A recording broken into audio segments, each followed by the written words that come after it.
یا ایھا الذین آمنوا لا تاکلوا اموالکم بینکم بالباطل، اس آیت میں ایک تو یہ کہا گیا ہے کہ ناجائز طریقے پر دوسرے کا مال نہ کھاؤ، مال چاہے مسلمان کا ہو چاہے کافر ذمی کا، اس میں کوئی فرق نہیں، حرام ہونے میں دونوں برابر ہیں۔ دوسرے حرام کھانے سے منع کیا گیا ہے، مقصد تو دوسرے کے مال کو حرام طریقے سے حاصل کرنا اور اپنے قبضے اور استعمال میں لانے سے منع کرنا ہے۔ بہت سے لوگ حرام کھانے کی حد تک تو پرہیز کرتے ہیں مگر حرام کے استعمال کرنے سے پرہیز نہیں کرتے، حالانکہ گناہ اور نافرمانی کے اعتبار سے حرام کھانا اور حرام چیزوں کا استعمال کرنا دونوں برابر ہے۔ جیسے حرام پیسوں سے خریدا ہوا لباس پہننا، حرام آمدنی سے خریدی ہوئی سواری استعمال کرنا، حرام آمدنی سے بنائے ہوئے مکان میں رہنا، یہ سب چیزیں بھی گناہ میں برابر ہیں۔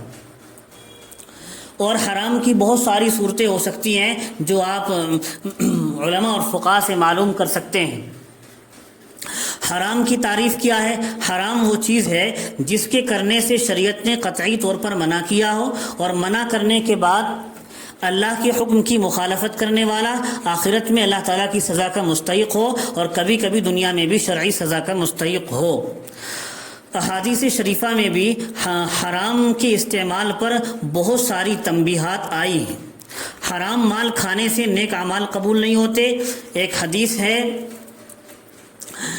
بیہقی میں، اللہ کے رسول علیہ الصلوۃ والسلام نے ارشاد فرمایا، جس شخص نے 10 درہم کا کپڑا خریدا اور اس میں 1 درہم حرام کا تھا تو اللہ تعالیٰ اس کی کوئی بھی نماز قبول نہ فرمائیں گے جب تک کہ وہ کپڑا اس کے بدن پر رہے گا۔ عبداللہ بن عمر فرماتے ہیں، اگر تم نماز پڑھتے پڑھتے کمان کی طرح جھک جاؤ اور روزہ رکھتے رکھتے کمان کی تان کی طرح دبلے ہو جاؤ تو اللہ تعالیٰ تمہارے اعمال کو قبول نہ کرے گا جب تک کہ حرام سے نہ بچو گے۔ حرام کے ایک لقمے سے 40 دن تک کی عبادت قبول نہیں ہوتی۔ حدیث شریف میں یہ بھی آیا ہے، حرام مال سے صدقہ قبول نہیں ہوتا۔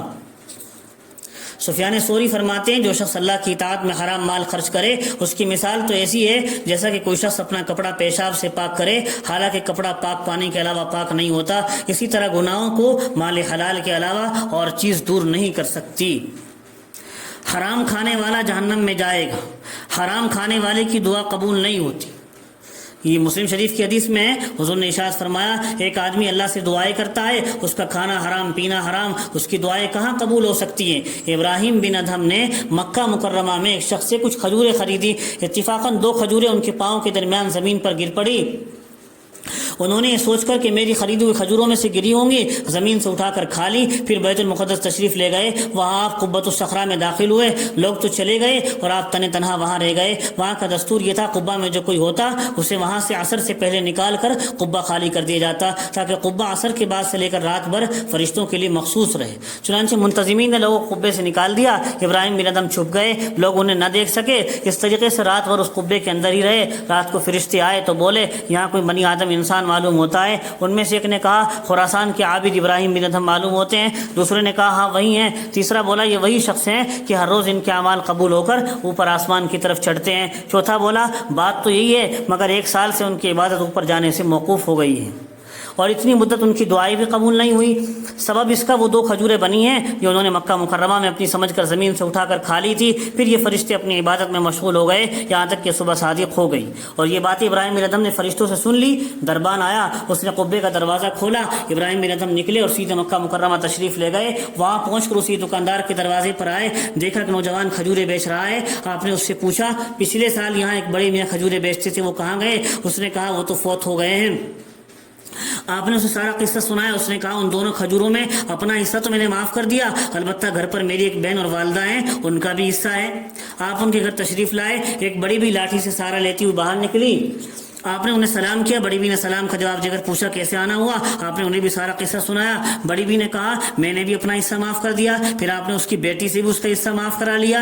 پھر بیت المقدس تشریف لے گئے اور اسی طرح قبہ میں داخل ہو کر رات گزاری۔ فرشتے آئے اور آپس میں کہنے لگے، یہ ابراہیم بن ادھم وہی ہیں جن کے 1 سال سے اعمال اوپر جانے سے موقوف ہو گئے تھے اور ان کی دعائیں بھی قبول نہیں ہوتی تھی۔ اب چونکہ یہ کھجوریں معاف کرا کے آئے ہیں تو ان کے اعمال بھی قبول ہونے لگے ہیں اور دعائیں بھی قبول ہونے لگی ہیں، اور اللہ تعالیٰ نے انہیں ان کے درجے کی طرف لوٹا دیا ہے۔ ابراہیم بن ادھم یہ باتیں سن کر خوشی سے رو پڑے۔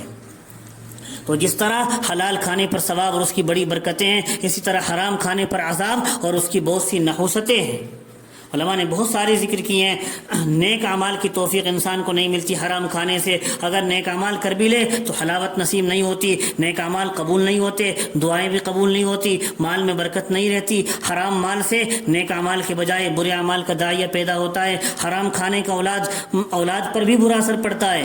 حرام کھانے والا جنت میں داخل نہیں ہوگا، حرام سے پلنے والے گوشت کے لیے جہنم ہی زیادہ لائق ہے۔ حرام کھانے والے سے اللہ اور اس کے رسول ناراض ہوتے ہیں، حرام جس راستے سے آتا ہے اسی راستے سے نکل جاتا ہے۔ دیکھنے میں بھی یہی آیا ہے، جو مال غلط طریقے پر کمایا جاتا ہے وہ غلط ہی مصرف میں خرچ ہو جاتا ہے، جو جائز طریقے پر کمایا جاتا ہے وہ مقدار میں چاہے تھوڑا ہو مگر جائز راستے میں خرچ ہوتا ہے۔ حضرت شیخ عبد القادر جیلانی قدس سرور فرماتے ہیں، میں مال کے مصرف کو دیکھ کر کہ کہاں خرچ کیا جا رہا ہے اس کی آمدنی کا پتہ چلا لیتا ہوں۔